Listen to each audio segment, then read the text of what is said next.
Okay, I see Councilmember Gardner, Councilmember Medina. Laura, do we have who we need from staff to get us started?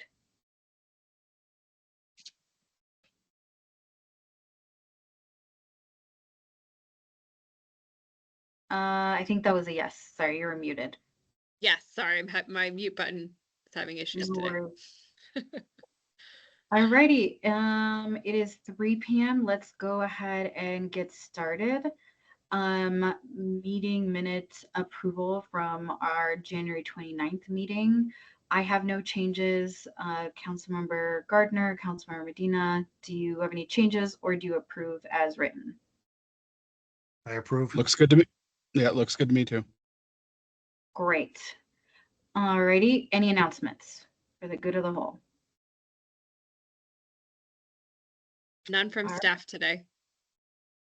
Great. Any consent items? None today.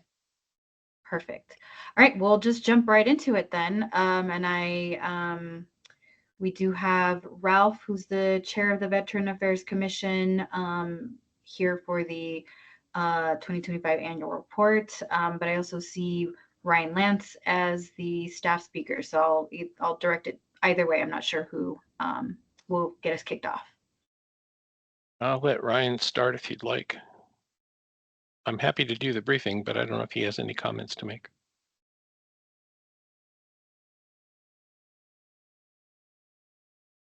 I don't hear him saying anything, so I'm assuming that means no. So thank you very much for giving us a few minutes to talk about how we did in the last year or so. Next slide, please. I'm going to cover these 5 things: who we are, talk about appointments and related processes, give you an update on 2024, talk a little bit about council support, and then obviously answer your questions. Next, please. We have 12 members right now. We have 11. We have 1 vacancy, which is not unusual. We've only had 12 members for 1 week in my entire 5 years on the commission. So we are always looking for someone. Our meetings are the second Thursday of the month from 6 to 7:30. They're in person 4 times a year, and they're virtual the remaining months. Our mission of the commission is to advise City Council on programs that impact the quality of life for our military and veteran community. Next, please. This is a list of who we are. There's nothing surprising on here. You can see there's a number of new people in 2024. We turned over we turned over half the commission or more last year, and ended up with a little bit more diverse group. We've got a few Navy people, which we haven't had much in the past. So I'm pleased that we're able to do that. We don't have any active duty members. We don't have any drilling guardsmen or reservists. Everybody that's on this list is a veteran of some service, which is indicated. Next, please. We last year, and we're planning to do the same this year in November, early December, is to do an art display. Last year on the 2nd floor in the mezzanine, we had partnered with the VFW and had an art display of all the art. All the artwork was done by veterans, and we plan to do the same thing this year. Proclamations, last year we did them for a number of different occasions. And while City Council has changed the manner in which they will be presented, the commission has decided that we'd like to have the proclamations anyway, even though there won't be somebody there to receive them. So those have been submitted. We're watching legislation primarily in the state legislature to see if there's anything that we want to recommend to the city to support. So far, we haven't found anything. It's kind of new in the legislative session. And this is just a list of speakers that we had in 2024. We don't always have a speaker, but most times we do. We try to invite the mayor and the city manager in once a year annually. And so we have that scheduled with the mayor. Not scheduled yet, but he's been invited. He's waiting to make a decision about 1 of 2 months. and we'll then invite the city manager in as well. So an interesting group last year. We had the History Museum. We were invited to come and do oral history. So a number of commissioners went to the museum and did oral histories. And then we had the Intermodal Transportation Study has been with us twice, and we've been at some of their community sessions. So that's been a really good opportunity to partner.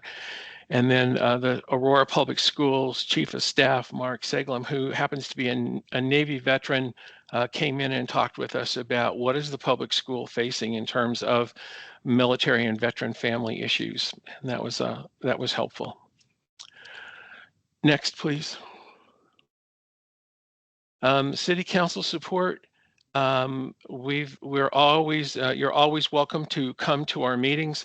I sent a note out about 2 weeks ago. We have in June, we have a speaker coming to talk to us about the VA's community care program. And we've invited you all to come and listen to them firsthand. And I think that would be very beneficial. We would ask you to please promote our vacancies in your town halls and other forums. Like I said, we are always looking for another commissioner. And the commissioner appointment process, I'm not going to go through that again, but we are always looking at these issues that are in the resolution, which I know the city is looking at, and the city council has directed the city manager to look at boards and commissions. So we're sort of on hold and not pushing that, waiting until we hear how the outcome of all of that will take place. Next. In November, we sent you a veterans needs assessment. This was a 2-year project that we finally were able to do.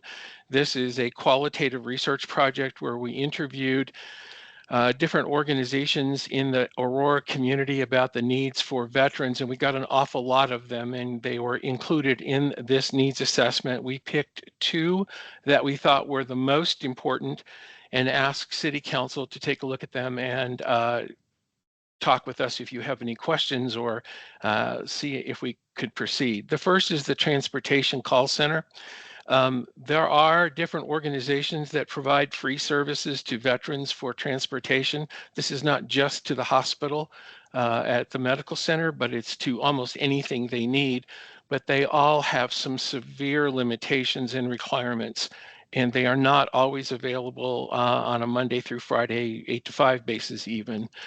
And you've got to call different places and meet different requirements. And for a veteran, for example, who happens to be disabled, this can be a very difficult challenge. So we propose that the city use different options to create a single transportation call center that could partner with the private sector to do this. And then it could expand to help anybody who's disabled, whether they were a veteran or not. We know that that's expensive. We provided some information on grants, which as of like the 25th of January may have gone away. So we don't know if those still exist or not, but we did provide some options for funding. The other one was for you all to City Council to advocate for veterans in the community. And this isn't for you to take on case management for them. This isn't to ask us to do that either. This is just to let the VA know and let the federal leadership know that the VA's community care program is broken badly and needs attention. And so in an email to the mayor earlier this week or late last week, we suggested the city council do 2 resolutions.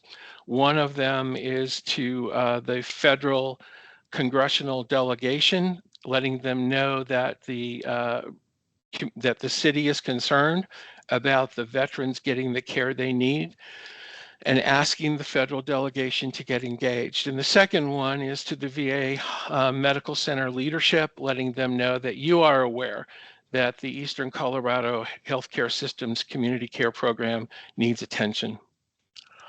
And so I've not heard anything back from any council members about either of these. I would welcome any conversation you'd like to have at any time. And with that, I think we just have questions to answer. Yep, questions to answer. What questions do you have? Councilmember Gardner, any questions?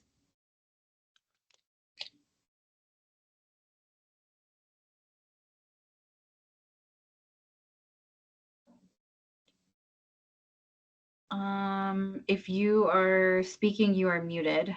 Councilmember Medina, any questions? Yeah, Carl, send me some dates and times and let's chat about those questions you had. I'll do that. Thank you, sir. Thank you. And I apologize, I failed to recognize our newest council member, Amsalu Kasa. I know you're not on the policy committee, but obviously you are welcome to join. Did you have any questions for the presenter? No, thank you so much for having me over here too, but I don't have any question, but see if I can be included in the email so I can also take a look at it. So thank you so much. I don't. Okay, no worries. Thank you. Yeah, happy to tag team Ruben if you find a date and time. You can happy to join or figure out how to connect. Right, that sounds good. I'll send out something. Yeah. Thanks, Ralph, for your presentation. We always appreciate it.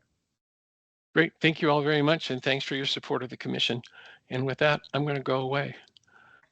Enjoy the rest of your evening. I'm going to see the doctor, so I'm not sure how enjoyable that's going to be, but thank you. Fair. Thanks again. All righty. We have a packed agenda. Let's move right into our next presentation, which is the Library Strategic Plan and Facilities Master Plan. I believe Ginger is our staff presenter. Hi, good afternoon, council members. It's good to be with you all. My name is Ginger White Brunetti. I'm Director of Library and Cultural Services, and I'm pleased to share with you our plan for the library's new Strategic and Facilities Master Plan, which we are kicking off next week. We are calling this planning process Radiating Possibilities because it's a little bit more fun to say than Aurora Public Library Strategic and Facilities Master Plan, hopefully a little bit more inspirational for our community to engage with. So we'll go on to the next slide, please. So why this master planning and strategic planning process and why now? Well, Aurora Public Library's most recent strategic plan expired in 2020. And so I think now is a good time to engage with our community to find out what they want from their public library system. And, you know, I think it's also good timing because the pandemic is very much in the rearview mirror. We've seen a lot of resurgence of our library users and that population. So I think now is a good time for us to engage in this conversation with them. Of course, with any strategic planning process, this is our opportunity to listen to community needs and hear from them about what they want from their library system and how can we serve them the best that we can given our current resources and our current space and location. Having said that, we know that Aurora is growing, and so are our service areas. And so how can we meet the growing population and their needs, you know, in where they are? And there are a lot of different ways that can happen. Of course, we currently have our bookmobile, but you can see other models of meeting the needs of our community outside of traditional brick and mortar and other library district systems. And so we'll be exploring some of those ideas as part of that. We also know that form follows function. And so we want to ask people, what are the kinds of services that you want to see within our library branches? And then what does that mean for the space and how we allocate and use space within our existing buildings? This, of course, will help inform the Build Up Aurora Infrastructure Task Force that began their process in late January. And so we're excited to be working to ensure that we are providing that task force with relevant and accurate and recent information that can inform their process. So we'll go on to the next slide. We went through a pretty extensive process to bring aboard the Gensler team and their sub-consultants for this project. I was thrilled that we had 10 very qualified and knowledgeable firms who bid for the project. We interviewed 4 of those teams and we selected Gensler. They do have an office here in Denver, but many of you may know them as a national and international firm, and they do have a specialty subset of their business doing libraries as well as other public amenities, and they have done work for Aurora before. In addition to what they'll be performing for the city of Aurora, they've worked in library systems from Boston to San Francisco and LA and everywhere in between. So we feel really good about the team that we have. They are also working with Bureau Veritas to do the facility condition assessment, which I'll get to in a second, and RLB as the cost estimators. We'll go on to the next slide, please. So I'm sorry, the headings on some of these slides cut off, but this should say a plan in 3 parts. So the 3 parts of this plan include phase 1, which is a facility condition assessment, phase 2, which is a strategic plan, and then phase 3, which is bringing all of these things together into a facilities master plan. So right now, the Bureau Veritas is out in the field. They've been on our branches looking at HVAC systems, roofs, carpet, everything that's visible and invisible to the public to let us know, what are the conditions of our facilities. They are going to be delivering that report at the end of this month, and that will go on to the infrastructure task force. So we're excited to have that piece well underway and meeting that timeline. Beginning next week, we are starting the strategic planning process. And the first step of that is a community-wide survey, which we'll be using the Engage Aurora platform to ask our community those questions of, again, how do they currently utilize our library? If they are a user, and if they're a non-user, or if they are a user, what are some of the barriers, and what would they like to see more of? Is it more programming? Is it more computer labs? Is it more ESL classes? Like, what are those things? So that, again, we can start getting a sense of, what, using the resources that we have, are we doing the right things? And then we're going to marry both of those efforts into this facilities master plan. And that will help to inform, not what are those things that we need to do from a basic infrastructure standpoint to ensure that our buildings are, keeping up, but also what are those new things we might want to do to improve the experience for a patron. So those are all things that will get done as part of this process. We can go on to the next slide. So our timeline for this plan is, again, we kicked off with the firm in January. We've been organizing and getting ourselves, sort of storm, norm, and perform. So we are norming, and we're going to start performing next week, again, with this kickoff and launch of our community survey. And this will take us into the summer. You'll see on this slide that they initially thought we could go into December. We negotiated for that to end sooner, in part because we want to make sure that we have all those documents ready for the community as well as the infrastructure task force. I hope you all have received invitations to our community launch on Wednesday morning. We have a breakfast here at Central Library at 8:30.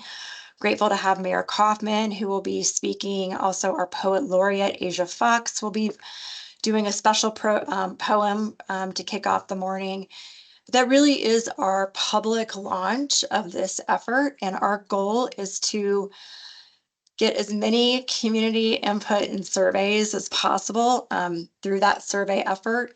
And so if there are opportunities for council members to invite us to your ward meetings, that would be a great way for us to help get the word out as well. Excuse me.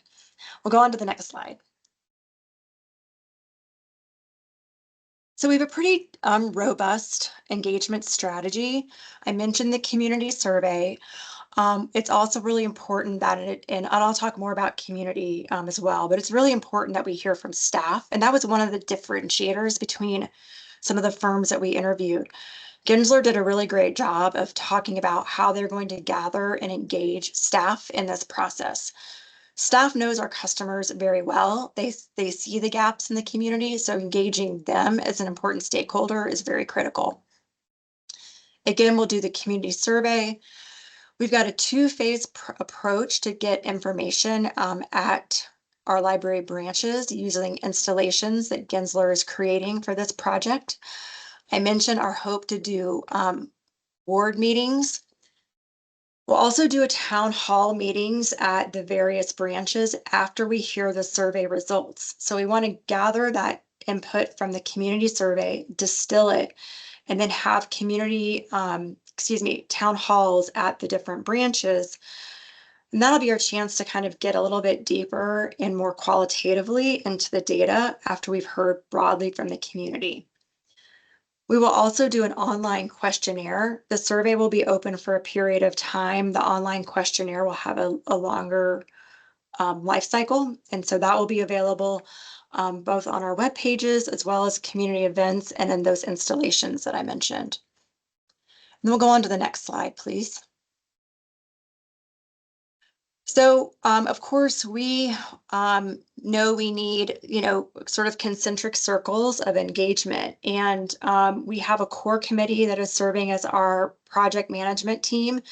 That core committee is comprised of members of the Library and Cultural Services team, specifically Joe McNeil, who is our Deputy Director of Library Services, as well as our marketing team.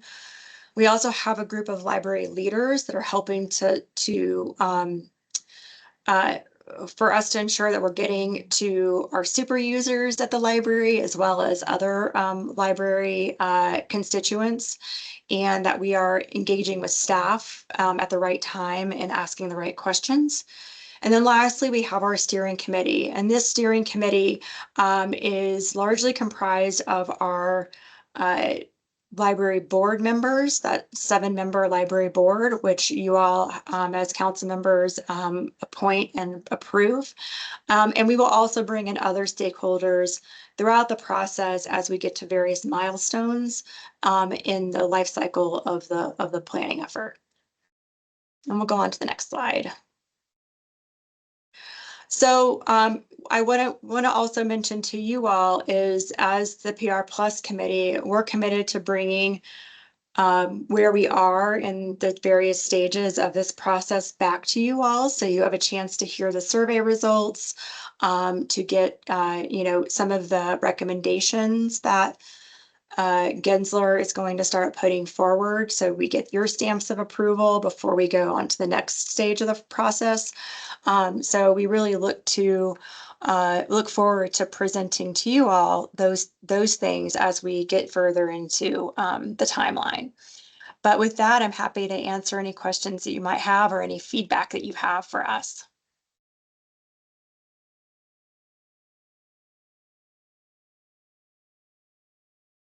All right, Councilmember Medina. Yeah, it's just a couple. Do you know if at the Hoffman location, have you utilized the downstairs part of that facility? So we the garden level, as I like to call it. Right. Yeah, we do have our community room that's downstairs, and so that is utilized for various programs throughout the year. There's other spaces that are less well utilized. And in fact, we wrote a grant and we submitted it back in August to the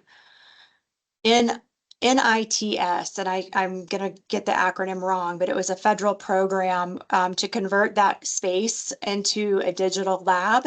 It was a grant request for $6.6 million. Our understanding is that grant program is in jeopardy under the current, federal funding exercise that's going on. And so I doubt we will be getting funds to be able to do that renovation. So we will that will be part of this process, is asking ourselves the question, what is the highest and best use of that space, particularly in anticipation that those dollars will not come through for that capital effort and programmatic effort. All right, yeah, just was wondering. The other Yeah. piece is, yeah, I'll should be able to make the 8:30 next, is it Tuesday? Is that correct? Great. And then also, yeah, you're welcome to come to any of my town halls. Just let me know a month and we can kind of book you. I think I'm booked up until at least April. So if there's Okay. months after that, let me know. And then are you doing these surveys via paper at these events or is it the online? And also, do you have opportunities for getting information right away? Like, do you have tablets or something that people can kind of fill out right then and there? So the survey will live on the Engage Aurora platform primarily. So that's a platform that people can use for their phones. We have very limited number of iPads in our libraries, and those are oftentimes utilized by our early literacy program. So we don't have an opportunity to provide iPads as part of that, as part of this exercise. We have talked about having paper surveys available. It's about a 3-page survey. And so the question is, if we do that, will we have, can we have staff do the data entry on the other side, which I think we'll probably do.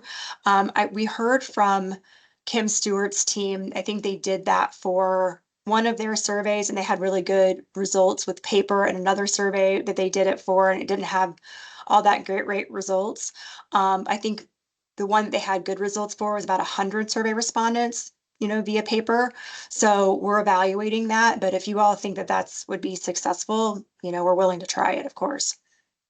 Thank you. No, just seeing what kind of ways you're trying to reach out. So thank you. Yeah, we'll have QR codes in those installations so people can use their phone and go use a QR code to get directly to the survey.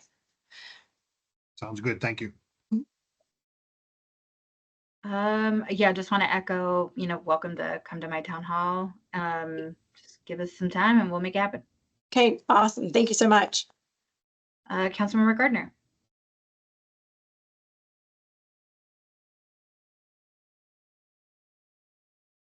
Did he jump off? I am not seeing Gardner online at the moment. Okay. Something must have happened. All right, Councilmember Kasa. He has dropped as well. All right, it's me and you, Ruben. Yeah, no further questions, but I'm excited that, we are coordinating, being strategic and trying to anticipate what might be next. And, community input's always good. So thank you for the presentation. Thank you. All right, Art in Public Places and Aurora Water Partnership. Is that Roberta?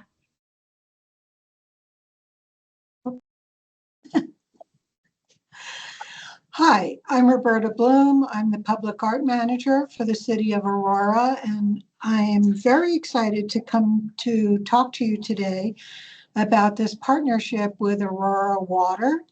This is something that I began exploring early on in the SEAM project development, and so I'm excited to see this coming to fruition. So let's go to the next slide. So public art has the ability to engage people, to provoke thought, and possibly inspire people to commit to initiate small efforts in water conservation that together can have a powerful ripple effect. That's the concept behind this partnership in general, and also behind this sculpture proposed by Colorado artist Nikki Pike. Let's do next slide. With 174 applicants, this was a highly competitive process, and Nikki Pike best met the criteria of this project because of her active engagement throughout the concept development with Viviana Zavella, from Aurora Water. She's a lead in the education team. And because coming from this area, Nikki had a lot of knowledge of this area and had spent a lot of time with her daughter along Sand Creek. And she also is a teacher, a professor. And so she brings her own experiences as an educator to the table. And next slide. So working with PROS leadership members and our partners in Aurora Water, the site at Sand Creek Park was selected due to its accessibility, nearby schools, and the shade structure. It's an excellent location for water-related classes and programming. Next. So here you can see sort of a scale modeling of this piece. And what we're envisioning is that children and adults could be exploring the artwork and identifying content related to educational materials from the water programs, and also just concepts of water in general. Next. So here you can see kind of that idea of you can walk within this piece. And on the left-hand side, you can see the Hindi word for water. So we're also anticipating that words and or images can be sandblasted into the surface during the fabrication process. And next. So in addition to the sculpture, after the artwork is in place, the artist will engage in a series of community engagement opportunities with the help of a team called the Barter Collective. They provide writing prompts and old typewriters, and then they collect the written materials in exchange for sort of miniature works of art that they produce. And then they compile the written materials, which can then be shared. And next. So here's the budget for the project.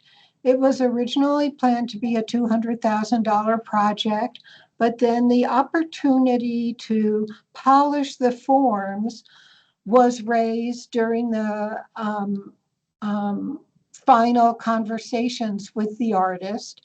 And both the art selection panel and the Art in Public Places program really were excited about the polishing because it makes the surfaces kind of reflective, like water, but it also makes them more durable.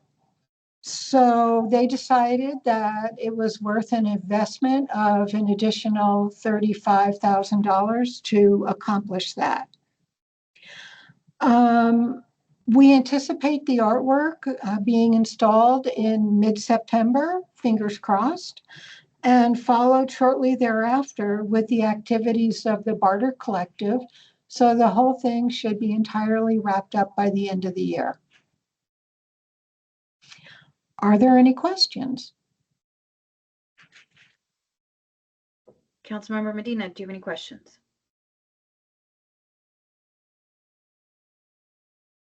Nothing at this time, thanks. All right, Councilmember Casal, did he leave?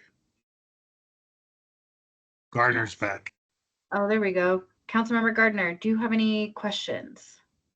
I do. Sorry about that. I was having some connection issues. Yeah. Question. And I don't think we really is the water department paying for this, or who's paying for it? And then also just kind of a comment, I guess. I like the fact that water conservation is tied into this, because I think that's, having some type of value provided back, I think is good. So this is a partnership with the Aurora Water Department, both in terms of actively working with their water education team, but also in terms of funding. So they put $100,000 towards this project, and Art in Public Places committed $100,000. And then Art in Public Places also came up with the additional $35,000 to cover the additional costs of the polishing. Great, thank you. Thank you. Okay, don't see Councilmember Casal. All right, no questions. Excited to see more going on at Sand Creek. Obviously, it's in the district, and I don't live too far from there, so I look forward to enjoying it on my many walks with my dogs. So I think what we do need is your permission to have this added to the purchasing report. Okay. Sorry about that. I'm toggling. sorry, it's not an option on their current form. So we don't really have a way to articulate that.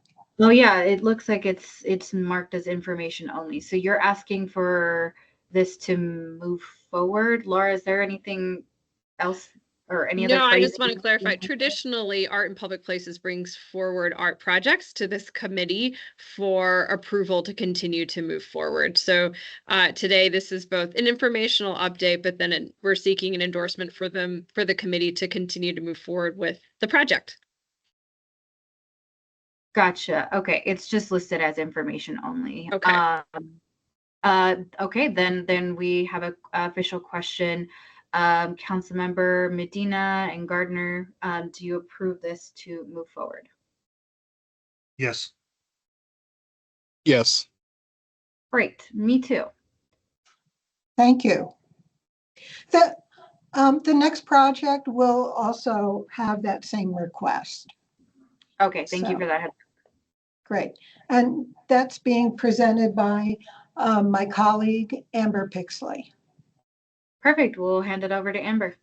Thank you. Hi all, I'm Amber. I'm the Public Art Program Specialist for Art in Public Places. And you can do the next slide. It'll be quite long to get through the...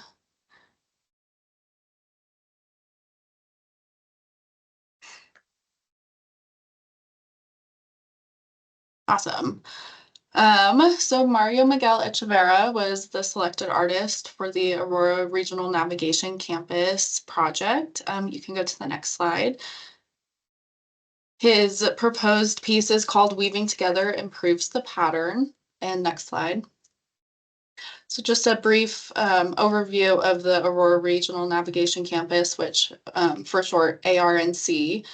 They will provide a variety of services for people experiencing homelessness, such as transitional housing, employment services, workforce development, daytime shelter, emergency shelter, medical clinics, mental health services, medical respite beds, housing navigation, case management, and meals. And the campus will also accommodate service animals. The art selection panel was looking for a holistic vision of the day room, which is the old lobby. The building is the old Crown Plaza Hotel and Convention Center. They asked that the artwork create a safe space while also reflecting on the work that takes place within the building and embraces the value of trauma-informed design. It should represent the personal growth and transitions that will take place, acknowledge the social struggle for the occupants while looking to the future and helping provide people discover their purpose and sense of being. The artwork should also create a welcoming presence to help to define the day room as a safe and respectful place. You can do the next slide. So Mario was inspired by a bird called the sociable weaver. Sociable weavers build large nests that are welcome to all birds, including predatory birds. Here, these are some examples of their nests, and they can last over 100 years. You can go to the next slide. Sociable weavers are not the prettiest birds, so Mario plans on taking inspiration from more colorful birds, such as these. And you can go to the next slide. So this is the design concept. The wall is already this terracotta color in the background. So he's integrating that into his color profile. The larger birds and nests will be painted on mural cloth in his studio, and then he will adhere it to the wall at a later date. You can go to the next slide. The rest of the space he will paint directly onto the walls. The entrance holes for the nests will appear to be lit from the inside, making it bright and welcoming as a home for the birds. And you can do the next slide. Each bird will have a geometric pattern behind its head that will match a corresponding nest hole. You can do the next slide. Mario plans on creating a selfie space with a phoenix whose wings will be at shoulder height, and that's kind of next to the stairwell. And you can do the next slide. And then there will be a lone bird on the opposite wall that represents one having just made its way to the ARNC. It will have its own geometric disc and an empty nest hole waiting for it. And you can do the next slide. So the allotted budget for this was $75,000, and Mario has stayed within that budget with a contingency built in. The plan is for this piece to be completed and installed before the ARNC opens. It is planned to open in the fall or winter of this year to accommodate those experiencing homelessness before the weather gets too bad. I'm working with the architects to get more exact dates, and I'm happy to share that when I have them. And does anyone have any questions? No questions. The actual rendering looks much prettier than the pictures. I immediately thought of what's the word? It's like triphobia or trypophobia. Oh, fear of holes. Yeah. Yeah. Like, oh my God, please don't make that into an art piece, but it looks beautiful. Just, offering my 2 cents. No questions though. Councilmember Gardner. Similar question to the last one. Obviously, we're using a lot of different sources of funds for the Regional Navigation Center. And so is this being paid for from that by Art in Public Places? Who's the funder for this? So this one will be Art in Public Places as well. Okay, so the different funds we're getting from the state and the county, that's not eligible to be used for something like this? So it's part of the 1% for art, the ARNC is. So through the full budget of that, we get 1%, and that is going to this artwork. Got it. Okay, thank you. Yeah. Councilmember Medina. Nothing for me. Thanks. All right.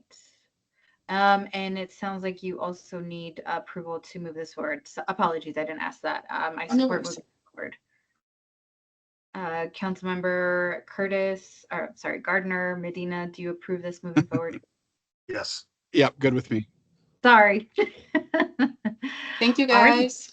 There you have it. All right, let me toggle back to the agenda page. We are on item 5E, Cultural Services Facility Master Plan. Ginger, is that you as the presenter as well? It is. I'm back. So this is the companion master planning effort that Library and Cultural Service is doing for the cultural services side of our portfolio. And this one is not as robust as a community engagement effort. We're really focusing very much on the facility and the operations. We can go to the next slide, and I'll get into more detail about that.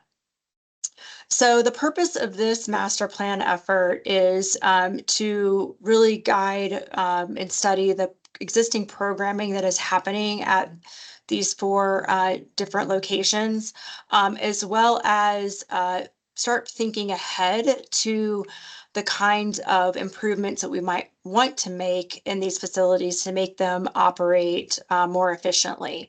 This includes a facility condition assessment, similar to what we're doing at the library, where we have our consultant team out. Again, they are going into mechanical closets and up on roofs and all the things, just to let us know, what is the current state of these facilities, as well as thinking about what are those things that can be done, both in a modest way, but maybe in a more bold way to make improvements to these buildings on a go-forward basis. This data will also help to inform the Build Up Aurora Infrastructure Task Force. And we also went through a competitive award process for this contract, and we're grateful to have brought on Gresham Smith and a firm called G&A, who Gresham Smith has an office here. They are teaming up to look at, again, the facility side, as well as sort of the more programmatic operational things, everything that the public might see, as well as things that are just necessary for an operation of a museum, like storage as an example.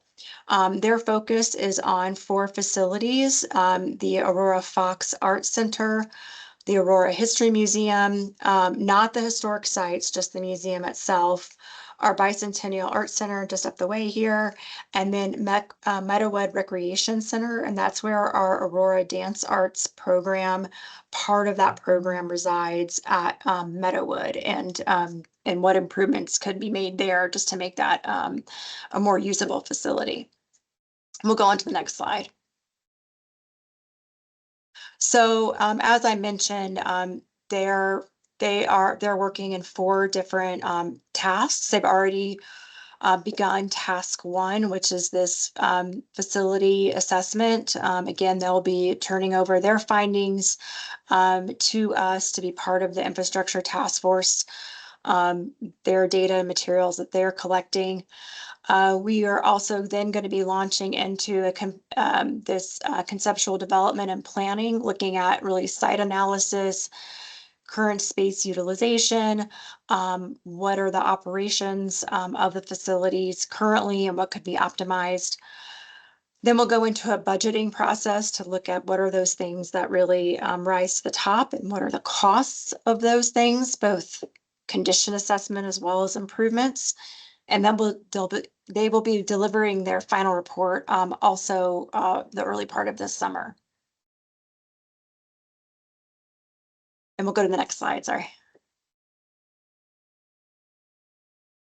So a bit more of a straightforward planning effort, not very much focused on staff engagement rather than broader community engagement, but happy to answer any questions you may have.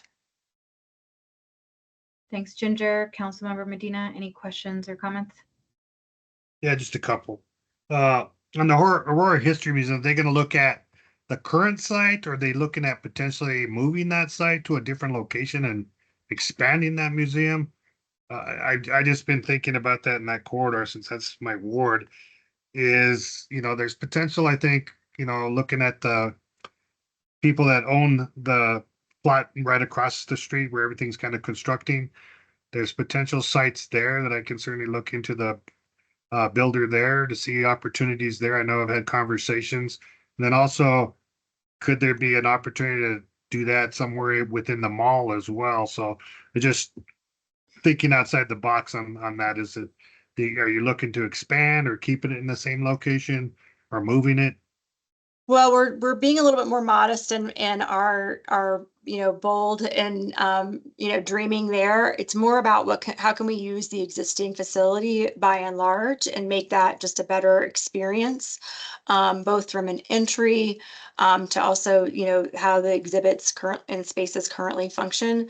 So it's the exploration is more about how to best optimize the existing footprint.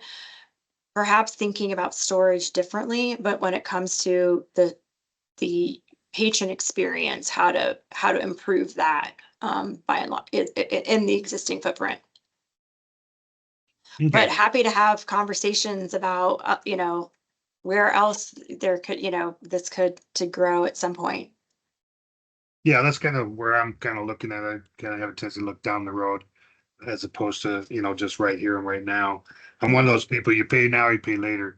It's Yeah. all the same. just that you're going to pay more down the road. Yeah, the same kind of question, I guess, applies to Meadowood. Yeah. Currently, is it still being utilized as child care center? And then is the gym utilized much anymore since gymnastics moved out, or has gymnastics still had a piece in that?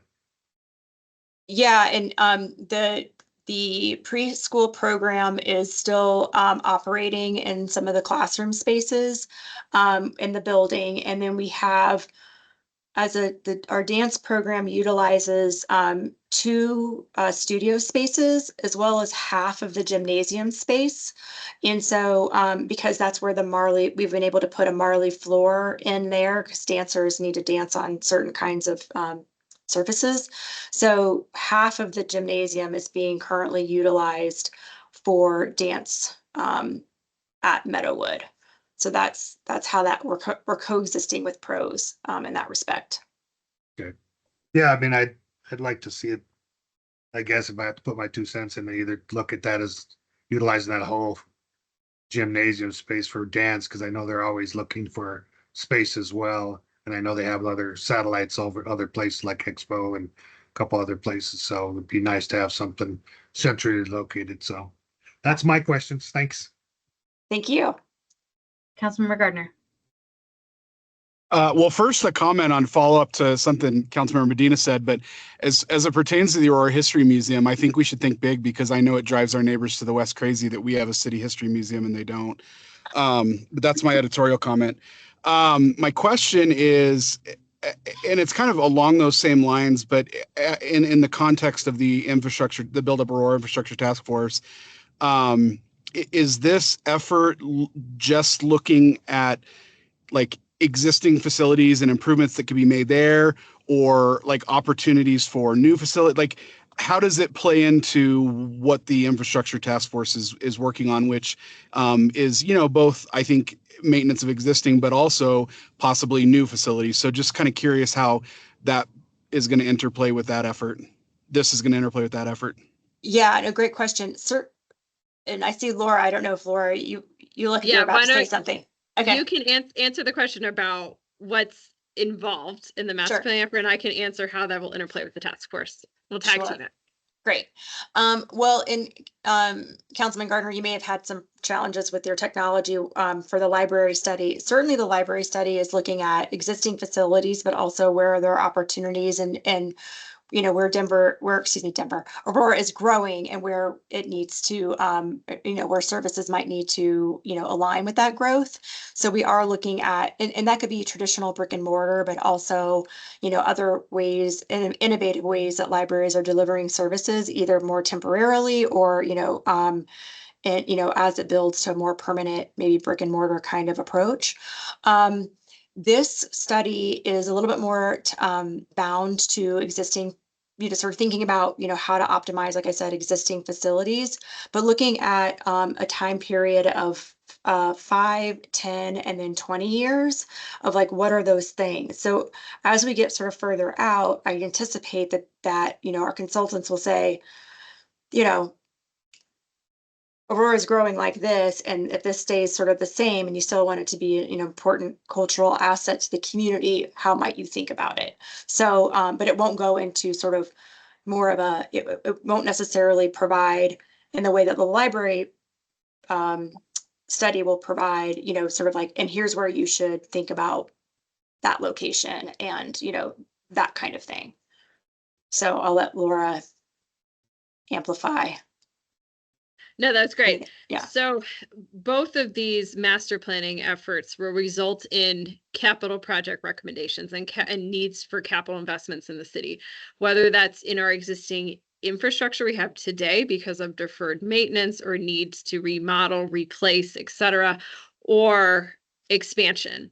And so we have our capital improvement master plan in the city that we've brought forward to council many times. And 2 years ago, with council's support, we budgeted dollars for master planning efforts across the city. So we have our Connecting Aurora Transportation Master Plan underway. We have the Public Safety Capital Master Plan. We have, as we're presenting today, Library and Cultural Services, both respectively having master plans. So all of these master planning efforts will better inform our capital planning, will help us evolve our capital improvement master plan that was completed almost 4 years ago, and then help us put together presentations for the infrastructure task force later this year regarding project needs across the city, building upon all of the planning efforts that we have underway. So the hope is that all of this work will coalesce into further conversations and presentations with the infrastructure task force. Okay, perfect. That's exactly what I was hoping for. I mean, I think you both are aware of my feelings about our lack of resources towards libraries in the city, and I just want to make sure that libraries and cultural facilities are going to get their due in terms of in front of the task force, so that way they can get somewhat some of the pie as well. So that's great. Thank you so much for that explanation. Thank you for the question. All right. And I guess my question was a little bit different, but I guess there something Councilmember Gardner said made me kind of think of another way to think about it. But I guess my question is, have we or do we consider as at any part of this like questions about like, is the city the best person to like own and manage the specifically like the museum?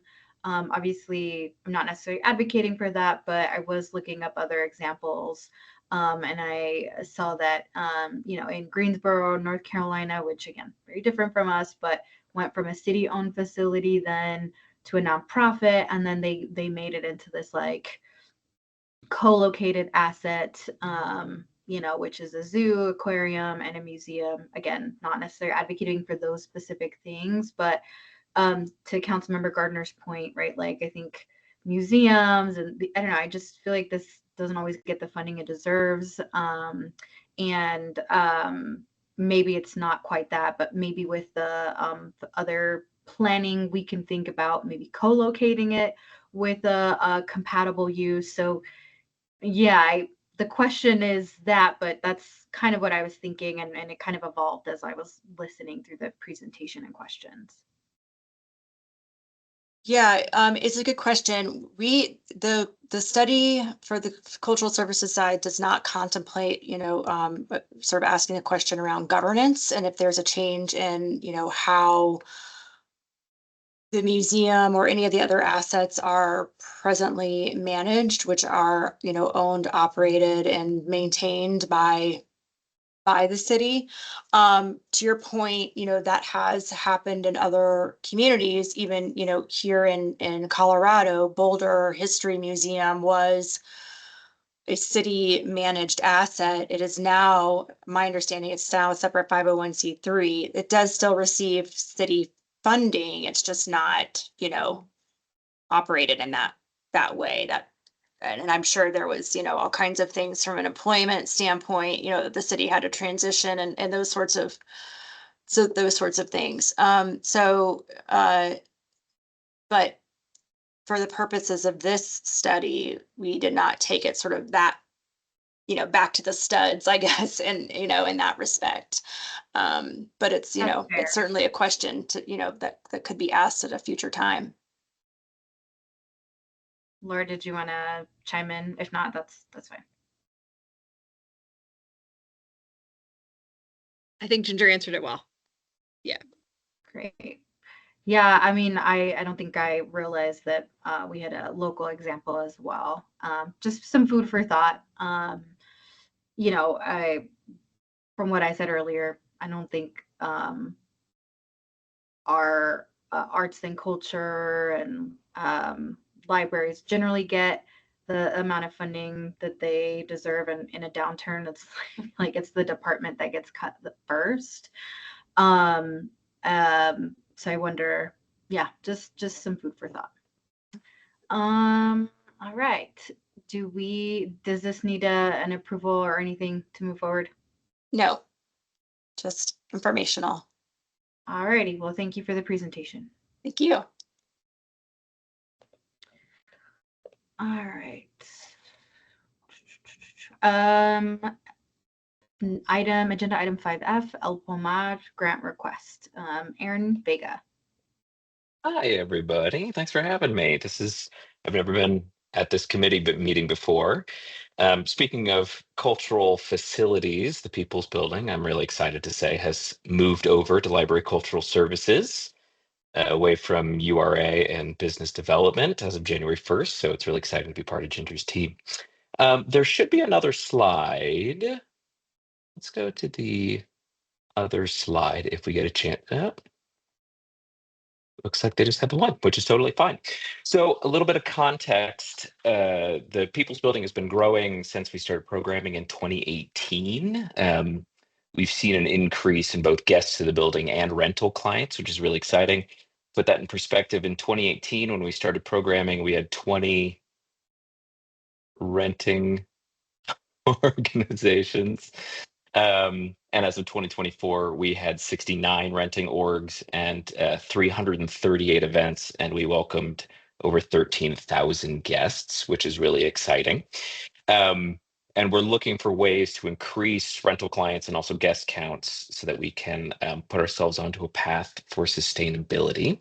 So as part of that, we're seeking grants to help increase programming space.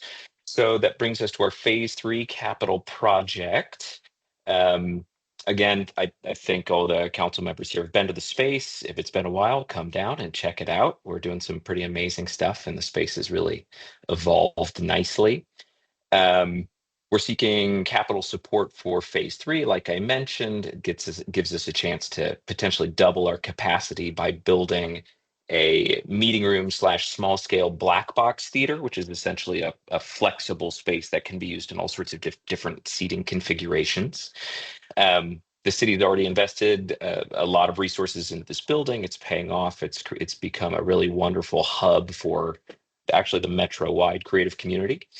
But we need additional support to build out this lower level space, walls, electrical infrastructure, sound mitigation. The estimated cost is somewhere around 300 grand. And like I said, we're seeking grants for that. We've already received 2 very competitive grants from Betcher Foundation and the Gates Foundation, which is very, very exciting. And we are seeking support from this committee to pursue an application to the El Pomar Foundation, which is located in Colorado Springs, but focuses on arts and culture, among other things, programs all over the state. So very quick and easy. For this, we're just, as part of the application process, we were just looking for a show of support to continue our grant application for the El Pomar Foundation. Gotcha. Just to clarify, Aaron, it's not typical that you would come to council for a letter of support, but only because it would support the application. Gotcha. Absolutely. It's very unique. So other grants don't ask for this. The El Pomar grant application specifically requests that we get support from our governing body, which in this case is council.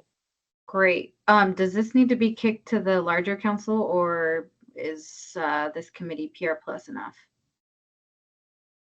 Aaron, if I could chime in, the grant requirement did not require a resolution. It did not specifically say, and nor do we have to submit anything.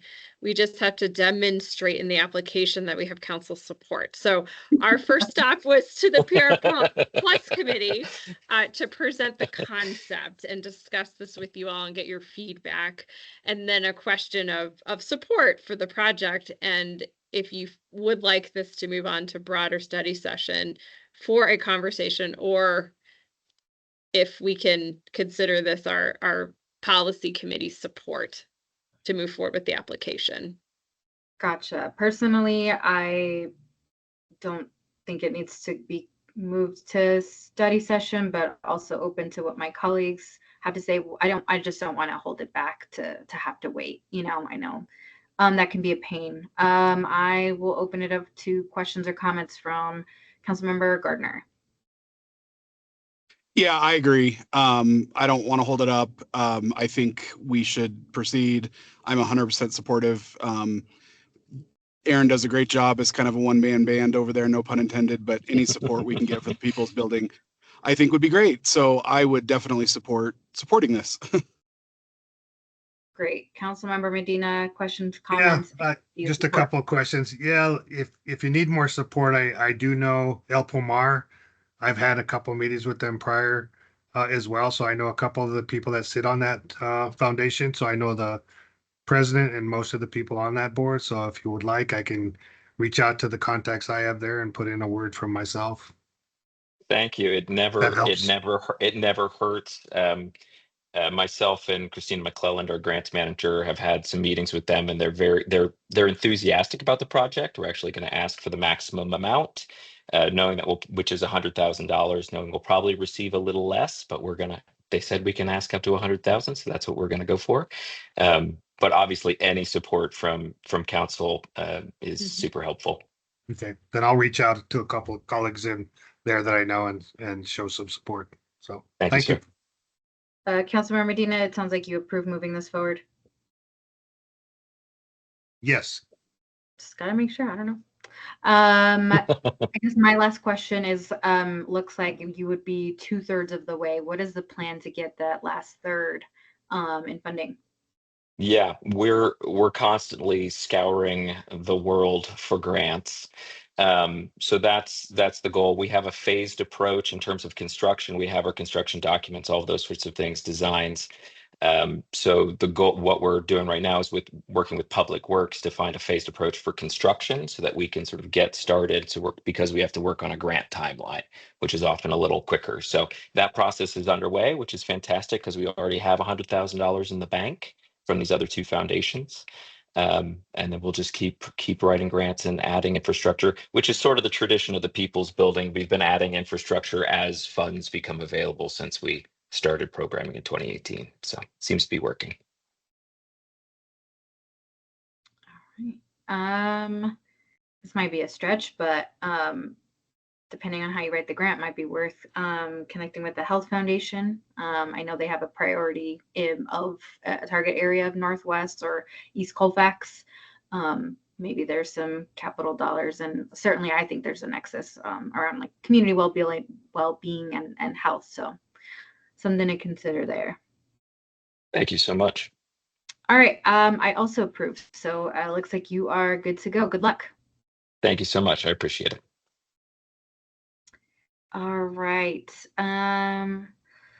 We are moving on through. Item 5G, the excuse me, Aurora Fox annual report.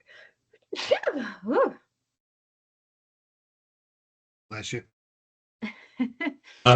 First things first, bless you, Kelly.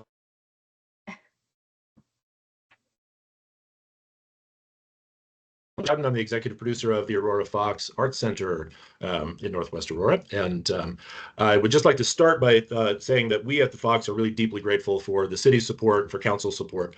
I've been there since August of 2023. And I can say with some degree of confidence that despite the fact that the Fox's great history, I think that our best days are ahead of us. I think that we are on the right track, both financially, in terms of programming. All of the work that we have done at the Fox since I've been there revolves around one central pillar, which is that the Aurora Fox is a community space. It is the neighborhood's primary cultural landmark. It is one of the most significant and noticeable architectural landmarks in the city of Aurora. It's a historic space, but I really believe that it's everybody's space, despite the fact that we run a professional theater there, which Councilmember Gardner, I would point out that our neighbors to the west running their professional theater also can't offer a maximum ticket price of $42. So we like that as well. But all that is just to say that we're trying to make sure that the Fox is someplace that everybody feels welcome, that is accessible to people, both physically and financially, and that there's always something going on there that people would be interested in. So I'll go through some highlights. of 2024, and then talk about some of the things that we have going on right now that we're also very excited about. So next slide, please. Next slide, please. We can zip through some of this, actually, Kelly, to the bottom line. There we go. Thank you very much. So I'm very pleased to say that in 2024, we have had significant growth in both attendance and revenue. When I assumed this position,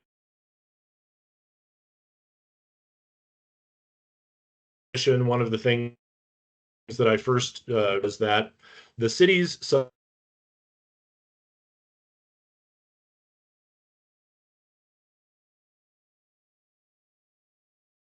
back with Rich, we've lost you. I don't know if your connection is planning going revolves slow. around. Okay, so it wasn't just me. Rich, if you were having a hard time hearing you, Can you hear possibly. No, it's still cutting in and out. Maybe try turning off me your now? video.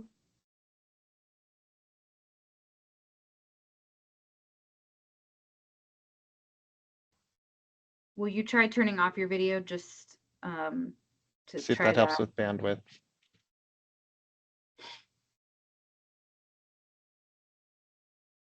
I don't even know if you can hear what we're saying. Would you put that in the chat as well in case he's not able to hear?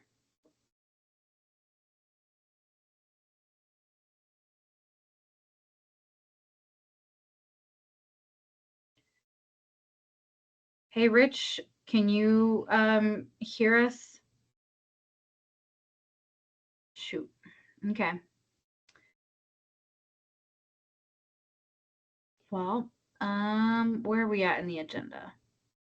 Oh, that is our last presentation. We can maybe give it a minute or two and see if he can get back on to close us out. In the meantime, want to just talk through anticipated topics for next meeting and just confirm that the date and time is still good with everyone.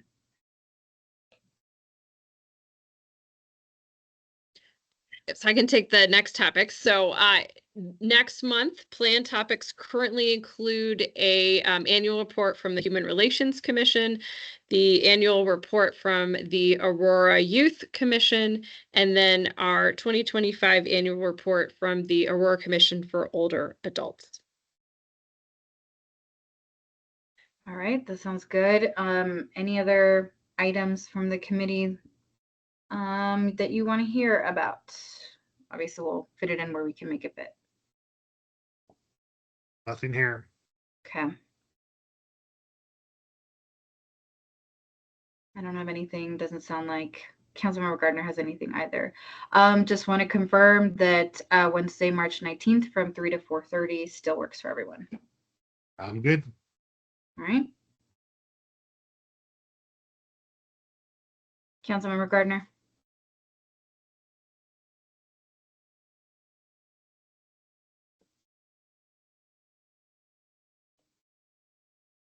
Councilmember Murillo, this is Ginger. Rich has just put in the chat that his camera and mic are disabled by the meeting admin, so that might be why he can't respond or get back in. Okay. Can somebody... Let me see what I can do on my end here. Okay. I'm not hearing any opposition from Councilmember Gardner, so we'll proceed with those agenda topics and the next regularly scheduled meeting. I got Rich back in. I don't know if He should be able to speak. Rich, you there? Yeah, can you hear me, guys? Yes. Yes, are you hearing me? we're hearing you, but it's stopping and starting.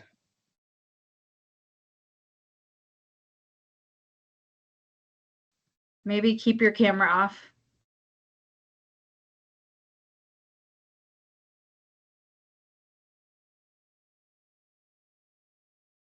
How about that? Does that help? Yeah. I think. Are you able to hear me now at all? Yeah. Oh, okay. Does that work? Mm-hmm. Okay, fantastic. Sorry about that. I have no idea what's going on. It happens. Sure does.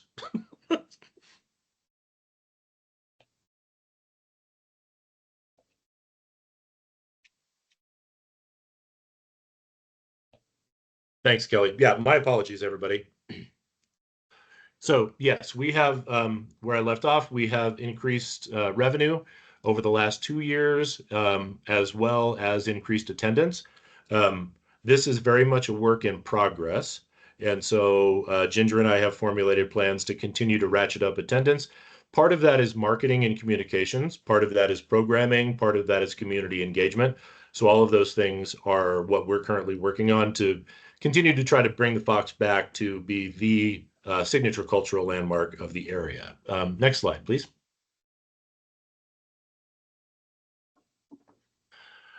We have, I'll blast through some achievements that we made in 2024. Overall attendance is at 48%, almost 49% of house capacity, which was up from just over 30% in 2023. If you recall, the Fox used to operate on a season that went from September to May. We switched that in 2024 to align with the city's fiscal year. So our season now goes from January 1st to December 31st. At the end of 2023, we completed the interlude, which got us to our season 39 in 2024. And we have also started to get back on the radar of the media and the critics in town in a big way, in a good way, which is great. I'm not a big fan of awards for what we do, but I do, as a producer, value what they bring in terms of notoriety, visibility. So we won our first Henry Award, which is kind of the Denver area's version of the Tonys. Our first Henry Award in a number of years last year for art. We won a number of Onstage Colorado Awards for Around the World in 80 Days. So we're kind of back in the news, which is great. We also started, thanks to Abraham and Ginger, a departmental media sponsorship with CBS4. So we're spending a lot of time in their studio. We're giving them a lot of promos. If you're watching CBS4 around evening news time, you probably have seen those advertising individual shows or our season, season 40. We had our highest grossing show in 5 years last year with Lightning Thief, Percy Jackson musical last summer. We've done a number of facility upgrades thanks to an allocation of funds from the city that came at the end of 2023. We restored the Fox neon sign to its original 1946 neon and color scheme and had a celebration to that effect in June, which we had over 200 people turn out for in Fletcher Plaza. We have installed brand new carpet throughout the Fox. We are working on plans right now for HVAC upgrades above the lobby and above the studio theater. We will be replacing all of the seats in the main stage theater this summer, this July and August. And then we're also part of the Cultural Facilities Master Plan, where we're talking through some other things that we might want to do for the Fox. We have also been partnering a lot more. So we have partnerships with DAVA. We have partnerships with Downtown Aurora Partnership. We partnered with the New American Arts Festival in Roshni and hosted their original show Confluence last fall in our studio theater. We've also got back in the world of more aggressive business partnerships. We just started one with La Victoria Healing Kitchen, which is right behind us on Elmira. As a matter of fact, they are doing chef bespoke dinners for us on closing nights of all of our shows this year. So we have our first one coming up on Sunday with G's Bend. We're partnering with Center on Colfax. Also trying to work with the Links organization, which is a great organization of Black women in our community to try to bring more people into the Fox. We have still working very closely with a lot of internal stakeholders like Aurora Cultural Arts, Aurora Dance Arts, and of course the libraries. We have expanded our advisory board membership. We added a number of new members last year. We have We've almost doubled that membership since 2023. I am serving as the co-chair of the executive committee of the collaborative of the SCFD to maintain our very close relationship with SCFD and other Tier 1 and Tier 2 organizations in the 7-county area. We also are continuing to host a lot of Aurora cultural arts classes and things like that at the Fox. It's really, really important to us and to me as the executive producer that the Fox is open, that it's lit up, that we have people, that we have foot traffic, we have events, whether those are our own professional productions, whether those are rentals or partner things. We have a great partnership with Colorado Jazz Orchestra. And then next slide, please, if you would. And we can skip that one as well. And we can go to the next one because we've already talked through these things. And then some things that we're getting ready for right now. We're trying to complete 2024.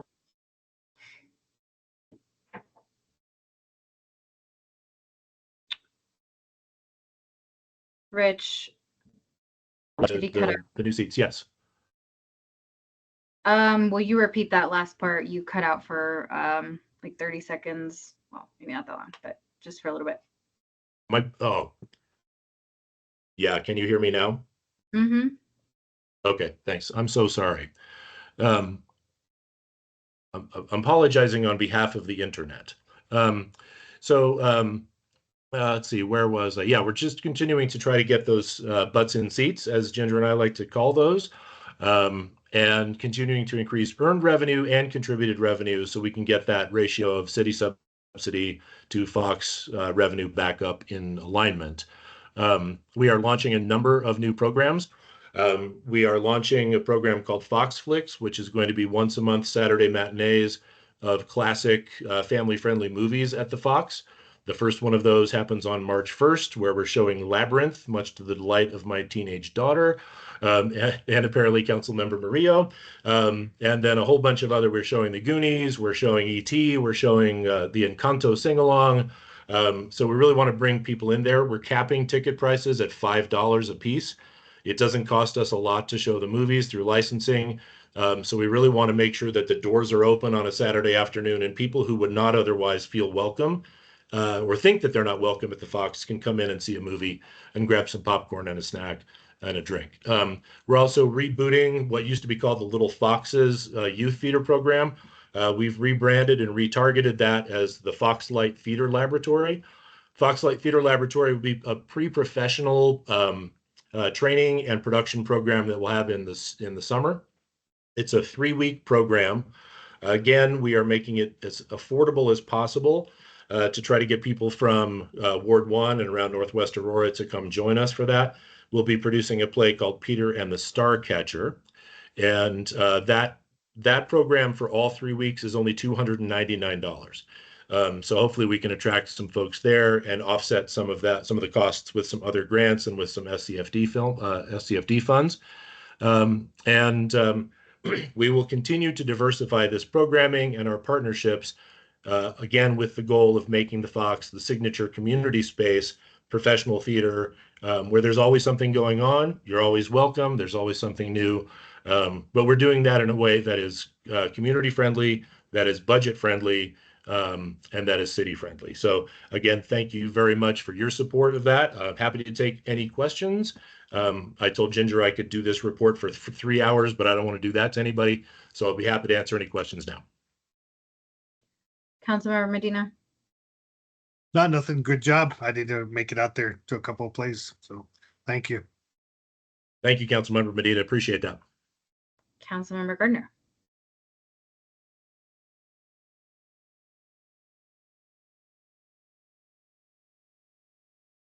I have some more technical issues. Let's see, is there anything in the chat? Oh, okay, just technical issues, responses, no questions. Yeah, no questions. I'm so excited to see the expanded partnership and just partnering with other, rising star organizations and businesses in Northwest Aurora. I am excited about the Labyrinth. I'm gonna try my best to make it. It's one of my favorite like family movies that actually I think all my family likes. So yeah, really just really excited. Great job, and nothing else for me. Great. Thank you all so much. And sorry again about whatever's happening. Not a problem. We got what we needed, I think. Okay. I think that that was our last presentation, and we went through the. Sorry, just double checking. We went through the rest of the agenda, so we are adjourned. Have a Thank good you. rest of your evening. Bye. Thank Thank you. Bye.